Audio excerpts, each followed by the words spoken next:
Hello, my friends, and welcome to a brand new episode of Discourse in Magic. My name is Jonah Babbins. This is Ben Train, and we are... You can't see, but he's pointing at me right now, even though he knows you can't see. I know you can't see, but this is one of our behind-the-scenes episode, kind of sharing what it's like running Toronto Magic Company, running Unconventional.fun, living together with each other, with a cat, with a wooden duck named... There's a lot more cuddling than you think there is. No, there isn't. That's not true. So much cuddling. What I will say that there's more of now that I think about it is there's a lot more like fake animals and puppets and dolls and toys. Like we've got a little toy chicken, a little toy duck. We've got a raccoon. We have numerous animal You've got a gorilla. masks. You've got What's the gorilla? You're the little iPhone holder gorillas. Oh, but that's in the back. That's in my area. You got a giant crypt keeper. And I convinced There's a Jonah crypt keeper sitting on our mantle to get more plants in the main area. There's plants. So now we have multiple plants. Plants are fine. It's the animals. We have the animals in the show. Every animal that we have in the show. I'm just saying we have more animals than usual. We like to talk about what it's like behind the scenes, no matter what it is, living with each other, living with animals, fake animals, toys, you name it. But today we are talking about Unconventional.fun 3, Return to MagicLand, which is, woohoo indeed, which is our third virtual magic convention, video game virtual magic convention. So it's a combination of, mingling around in a video game world that we built and Zoom lectures, panels, and shows with amazing magicians.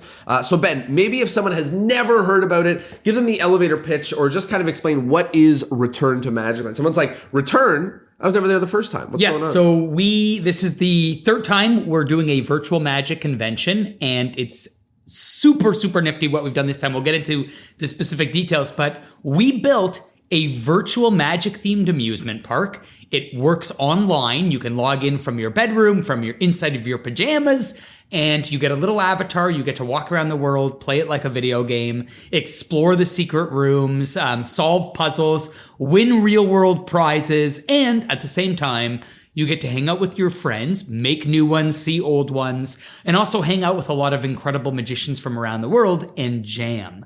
So you have cameras and microphones and you can see and hear each other, share magic tricks. And then on top of all that, we've also brought together 30 all-star magicians for lectures, panel talks, shows, dealers demos, and all sorts of other surprises. So let me ask this question. A whole weekend of craziness. So it's happening May 29th and 30th, yes. But that was us talking about maybe what it is. But there's a lot of people listening to this that have been like, I've been to the last two. I know what it is. So I have some questions here about kind of this one. And the first one is, what's one thing at this convention that is really, really new? Like if someone was a part of the next one, what's one thing at this convention that's really new? So at the last convention, one of the things that we built into it were secret rooms that we didn't really plan on doing anything with. I was learning to program and build up the world, I was building test rooms. And we knew that people could eventually find them if we wanted. So we sort of like in real time built a game. So like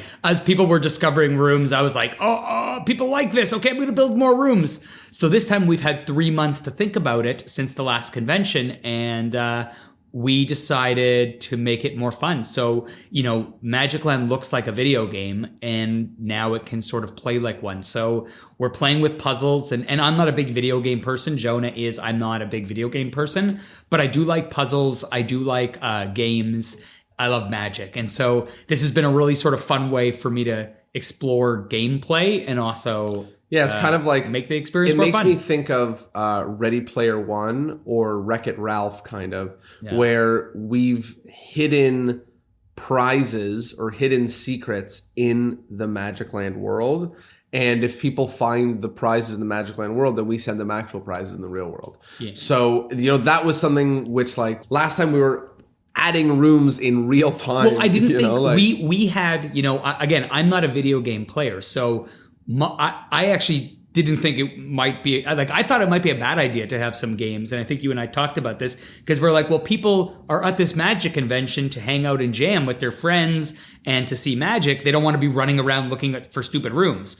But what we realized is, just like at a real life convention, you could run around looking for rooms with your magic friends. So you could still hang out with your friends and you could still jam on magic. And people stayed up till like 6 a.m. Yeah, and people in the cities of like real conventions, they go to fun restaurants Totally. and they go to. So like, and we found that it was funny when people were jamming at the convention. I would like walk around just to see what was going on, and I would go to one of those secret rooms, and there would be like a jam happening in one of the secret rooms. So, which, by the way, for anybody listening, here's a little secret tip. One of the ways that people were finding each other for the secret jams, which is something I didn't think about, was if you hit the locate function, you can search. It shows you where someone is, but it also shows you a direct map how to get there. So I thought if someone was in a secret room, it would just, you'd be like, well, how do you get to that room? But the locate shows you. So if someone finds it, if you're smart, you can always find your friends. I love it. For me, just another little thing for like, the one game I love the most in the world is Magic the Gathering. As you know, Jonah is subjected to me talking about it. And one of the things I love so much about the game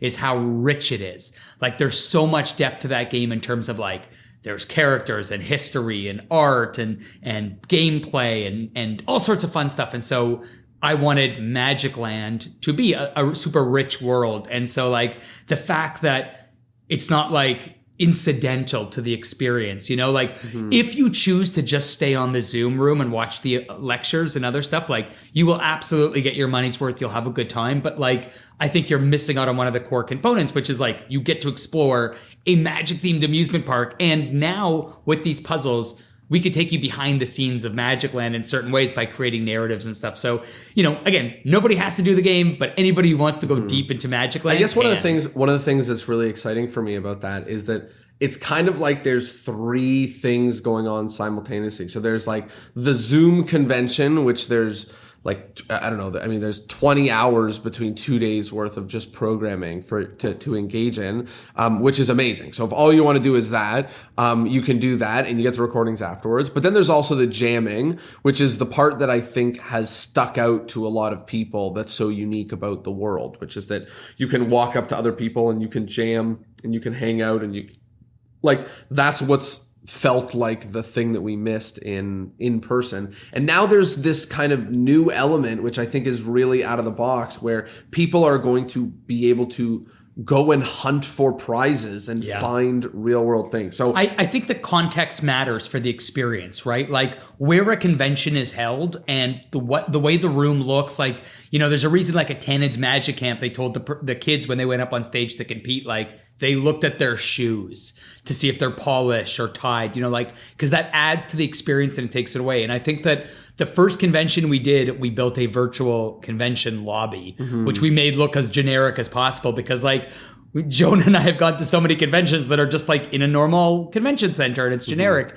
And then we realized like we can do so much more. So what excites me is like, you get to log into a magic world with your friends doing magic, like, and I don't know what the next step is, but like maybe we mail them stuff and everybody has to dress up or like, I don't know what happens next. But well, we'll talk about that. But my next question was going to be, what's most exciting for you? And I'll share what's most exciting for me. Yes, and this is kind of a real behind the scenes. But if you listen to our failures episode, we explained behind the scenes of all of the things that we attempted in 2020. And one of the things that we failed to do that I was very sad that we failed to do was the launch of Magic Out Loud. And that was like a magician-centric community to just have fun and share magic. I mean, it was about performing magic, but just to have fun and share magic, a magician-centric community that we loved. Like we were trying to do it in Toronto, but we hit some hiccups building it here. And then the pandemic happened and we wanted to build it online and Magic Out Loud didn't really work.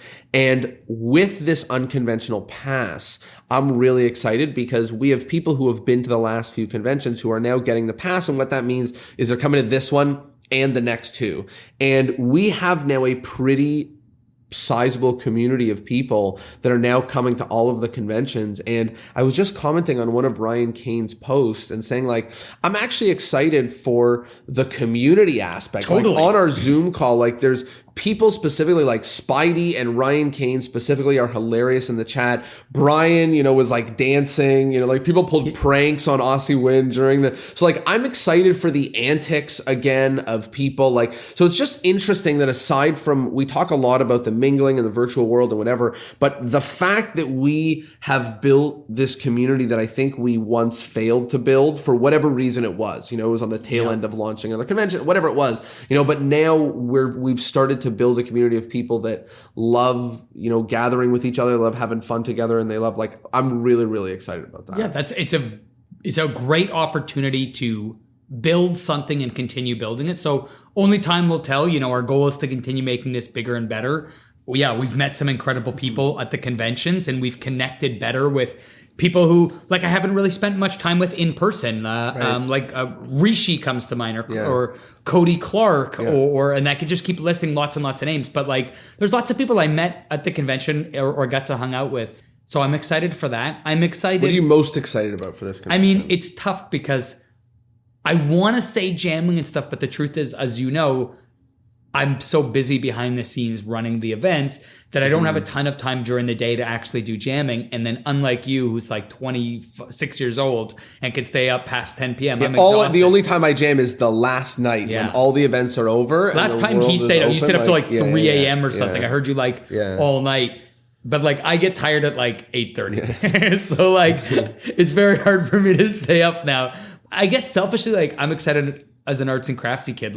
It's so cool that I get to build the magic themed amusement park. Yeah. And you gotta build faster. And what's great is we get to add, the cat's excited too. We get to add some fun stuff to it, like the puzzles. And, Jackie is both encouraging and sometimes a bad influence because she can be weird too. And same with Mayhew and others. And we can be creating all sorts of fun, weird stories and other stuff and programming them into the world. So yeah, I'm excited to build a world. I'm excited to create some lore and create the characters that run MagicLand, who built it and who's its nemesis that's hiding in the shadows. And why did Bartholomew C. Jonas hide the deck of cards? I know you don't want to call him that, but that's I don't want to call him that. And I don't even know where we tell that story when. It's just a story. They don't need to know that story. In your head, you have a made up Bartholomew C. Jonas built the magic. Okay, so let me ask, what are you most nervous about? That it sucks. That people don't come. I mean, there's a couple of obviously if there's a tech meltdown, I'm scared that certain performers don't show up on the day of. I'm scared that people can't log in. I'm scared that there's a tech malfunction in our house and we have to run it remotely or something. Who knows? But the truth is I don't. Today we were sitting at home and our internet just went down for 3 hours. Yeah, which sucks. That happens in life, but we got it fixed. And I'm not too worried about those things. We tend to get them fixed. I'm always afraid that I don't know what people are excited for because it's a good idea that's sustainable or what's novel and new. Mm-hmm. So the first time we did it was really new and interesting. No one had done sort of this gather type convention. And the second time we did it was kind of new and interesting because it was this MagicLand gather thing, but also a little less new now. You know what I mean? And then the third time it's we hope it's way cooler and better and we see the growth, but it's easy to dismiss things it's just another virtual convention or it's just another virtual Zoom event. Or, we've had people say I'm getting tired of virtual magic. Yeah. That's what I'm most nervous about. Okay, I'm most nervous about that. I believe this is a sustainable idea because I think every magician in the last 12 months had their eyes open to how cool virtual lecturing is because of all the benefits that there are. And I think that I think that this is something that could last forever. I don't know if it's something that could happen 4 times a year forever. Maybe, maybe not. Who knows? And we may learn, sort of cut you off, but one of the things that we learn sometimes with our events is that an event might fail and it's not because the event's not good. It's we picked a bad timing. We picked the end of August for an event and then we go, was that stupid? Because no one will be here. So maybe we find out that MagicLand or unconventional.fun is good for... In the winter when people 2 are months, stuck. It's good for 4 months really, out of the really year, 5 months out of the year. Yeah, exactly. So I'm a little bit nervous, not only about the month, but I'm a little bit more nervous about the fact that I think I wonder how other people feel about the longevity of virtual magic and or not the magic, but the meeting for magicians and gather and whatever. And so far we've had a lot of feedback from people that are hey, there's a million times that I would rather do this than an in-person convention. It's not replacing in-person conventions, but people saying that they would rather do that certain times. I agree with, I understand. And I feel right now ticket sales are good. But, we really see it always in the last couple of days. So in terms of stuff that I'm nervous about. Yeah, we're still 3 weeks out at the time of recording this. So we're just about to post tomorrow that we've sold 100 of the 500 tickets, which is good. Our last convention is 250. So I think that we'll get, I think we'll get Our hope, same our number, hope but is our hope is our to get aim. to 500. Our aim was for 500. I think if we hit 350, I would be ecstatic. I agree with you. 250 was what the last two conventions were. Each one was about 250. So I agree with you. I hope it's at least that. Yeah, so I'm happy with 250. I would like it to be 500. I think more than 500, like, I'm nervous. Like, I need more help, you know? Like, Yeah. So that's why, like, I don't anticipate the more world than isn't 500, built but for who knows? 500. So I don't anticipate it, but I think 250 is what we'll get to. And again, if you guys are thinking about it right now, if you have questions, let us know. The last question I have here about it is, we talked about what's new. We talked about what you're excited about. We talked about what you are nervous about.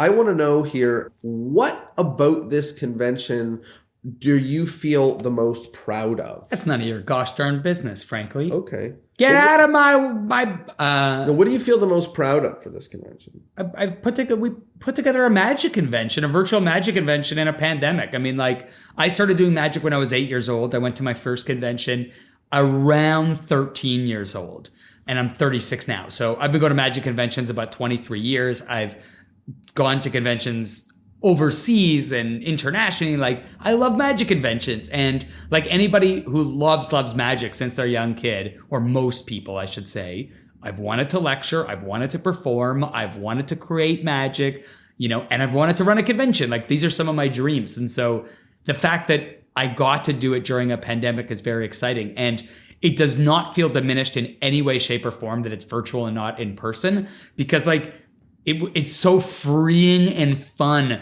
that like I get to focus on like the fun of it. We could do a convention underwater or in outer space, or like we can get as wild and crazy. People don't have to fly international and spend thousands of dollars. Like, I love it. I'm proud that we did this thing, and I'm proud that we've put together a community of people who, again, during a pandemic and they're stuck inside, unable to see their friends and share what they love. Now they can. So I have kind of a weird thing that I'm proud of, which is in the, as we build these conventions, as we build Toronto Magic Company, as I build the podcast, I get better and better at doing certain things on the internet. And one of them is quickly building beautiful websites.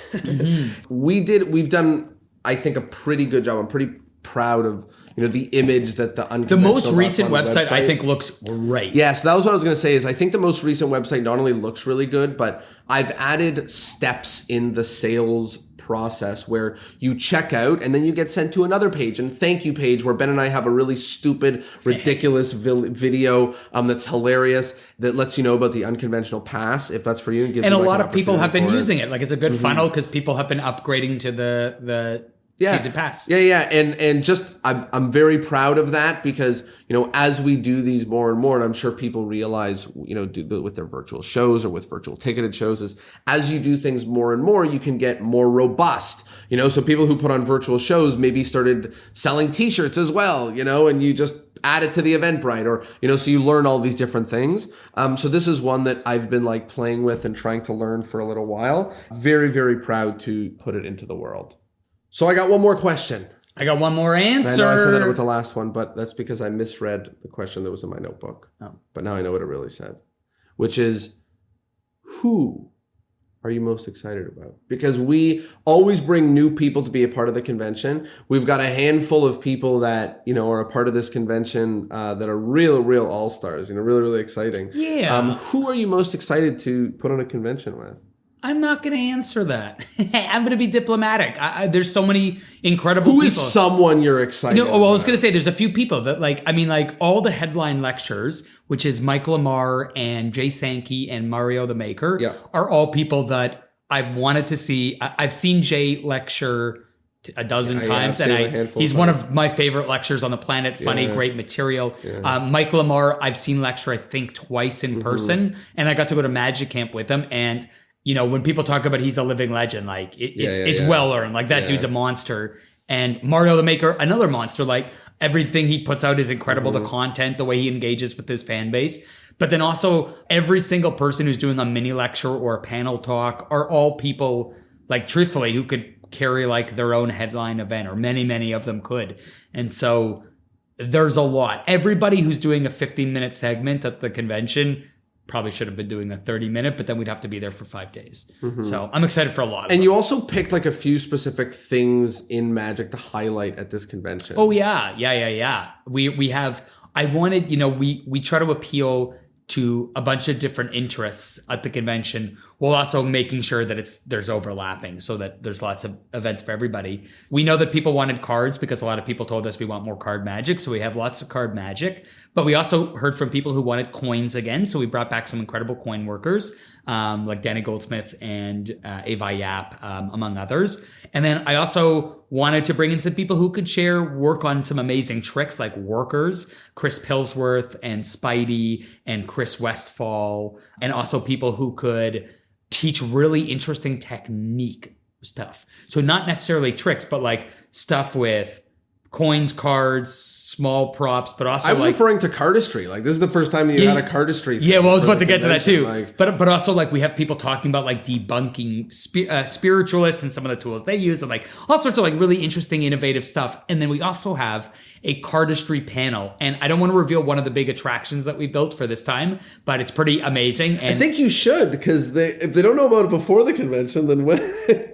Should I tell them? They don't get to see it at the convention. Okay, yeah, they have to come to see it. We, with the work of Kevin Ho, the amazing cardist who worked with the Virtuosos and the Verts and the Arrow cards and the Directional cards and a whole bunch of other amazing projects. So he's helping us put together the Museum of Cardistry, which is a museum dedicated to showing the most beautiful creations in cardistry. And there's going to be a lot of content in there, a lot of really beautiful stuff. And if you're a cardist, I think you'll appreciate it, seeing the way that we've laid it out and curated it with Kevin's help. And if you're not a cardist, you're going to have your mind blown by some of the crazy stuff people are able to do. And then we've also brought people together who are world-class cardists, like Caitlin or Small Hand Things on Instagram, Sean O or Not Sean O on Instagram, and Kevin, as well as some other people, to talk about like the future of cardistry, to talk about innovations in cardistry, to share cool stuff. So, I mean, I could talk about a lot. There's a lot happening at this convention. You want to get a good night's sleep on Friday so that Saturday and Sunday you stay up all day. Basically, that's the truth. Yeah, agreed. You know, I was going to say, I'm excited about a lot of people. I'm really, really excited about Mario, because a year ago, you know, in March, we were about to bring, like in March 2020, we were bringing Mario to Toronto to do our first really big show. Yeah, our first giant theater show here. And it was very sad because we had to cancel it. We had to refund tickets, and it was a shame. We were just very excited to kind of work on a fun project with him. He was doing amazing things at the time. And then through the pandemic, no surprise, but he continued to just do amazing stuff with robots, with, you know, virtual ticketed shows for families and for kids, and just connecting with and doing partnerships with amazing organizations. So I'm really, really pumped about that. You know, Jay Sankey is somebody who I forget how phenomenal Jay Sankey is, because he's like part of the vernacular of magic, you know, like I forget that he, like, you know, he lives in Toronto, actually. Like, he lives around the corner. Figure. I know. You forget that every magic store has like a rack of just Jay But also Sankey. like that Jay has been releasing content since the 80s. Phenomenal, epic magic for like that was on 30 years, 40 years, like, and like, you know, we just You're not old, Jay. Don't worry. We just did a video on on YouTube about like our top magic resources. I don't know if it's come out yet. Maybe not. If it's coming out soon. And we mentioned Jay Sankey and his YouTube channel and his books and his. So really excited. And I say a lot. Like, we talk about it. I'm like, if I was drafting someone for like an unknown magic project, like we don't know if it's for TV or shows or creation, I think Jay Sankey has a real claim to be like a first round pick. For sure. Like, you know, he's in the lottery. I mean, that guy's done a lot. And Michael Amar, same thing. Yeah, exactly. I think he is just an absolute legend, and somebody who has been just doing amazing magic for a long time. Now he's doing it on TikTok. You know, every single piece of magic that he does is like perfect. He makes a wine bottle appear at his fingertips. He like, well, what's the one that he like turns a thing to fire immediately? Yeah, like, the Halley's Comet. I was just going through his book. Halley's Comet, for those who don't know, is you hold a lighter and then you pluck the flame off the lighter and it turns into a flaming ball that becomes like a real physical object. It's just crazy. Like, his magic is insane. I was going through his book, the classic magic of Michael Amar. I think that's what it's called. Yeah, and it's eye-popping stuff. It's really amazing. So what's the balloon called? Billy the Hypnotized Balloon. That's a great routine. There's the coin and bottle. The coin and bottles. Yeah. So there's a lot of ice cube. yeah. So I'm excited for everyone, but that is the thing that I'm most excited about is the three of them. Really, is each convention we're kind of picking people to do our headline lectures. And I agree, there's a lot of other people that we have that could easily do headline lectures. Like we pick people who are lecturers. And also, I'll throw out another name, Kevin Ho, who is like, I consider one of our like secret headline lectures because he's really been helping me put together the cardistry stuff, because as much as I love cardistry, and I honestly do, I'm not particularly well versed in it. So I needed an expert to help me do some of the things. And he helped put together the panels and get people for us. And so yeah, we're pumped to jam with it. Plus, he was at the last convention, and he's always one of my favorite people to jam. He was blowing my mind with stuff.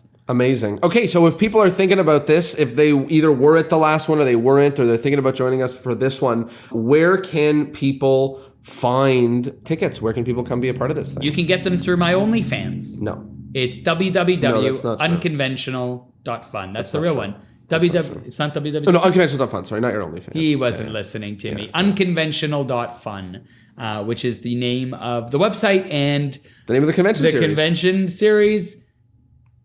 Why are you making weird noises? Well, then there's MagicLand. MagicLand is put on. No, it's not even MagicLand. It's called Return to MagicLand, Ben. That's what you named it. MagicLand was the last one. No, MagicLand is the name of the park. And we're returning to the Magic to the convention. Unconventional.fun 3, Return to MagicLand had to be the name of this convention because of the way that you wanted to do it. Because MagicLand is the place, and this convention is where we're returning to it under the umbrella of Unconventional.fun. It's good because by Toronto it's Magic really good Company, because if we have a 5-minute video that explains to people how this works, I think they'll really understand. Unconventional.fun. Go. All the information is there. The schedules, the lineups, what you get out of it, what's happening. And if you have any questions, go to the Instagram, send us a message on Facebook, Instagram, email, doesn't matter, we're around. And we'd love to see you there. We will be there jamming. We have lots of surprises in store. You can win prizes, play games. Yeah, you can win actual prizes. Like, come on, like, cool too. What more do people want? Do it! Well, there you go. Unconventional.fun 3, Return to MagicLand. Hopefully, we'll see you guys there May 29th and 30th. See you there. Stay classy, lassie.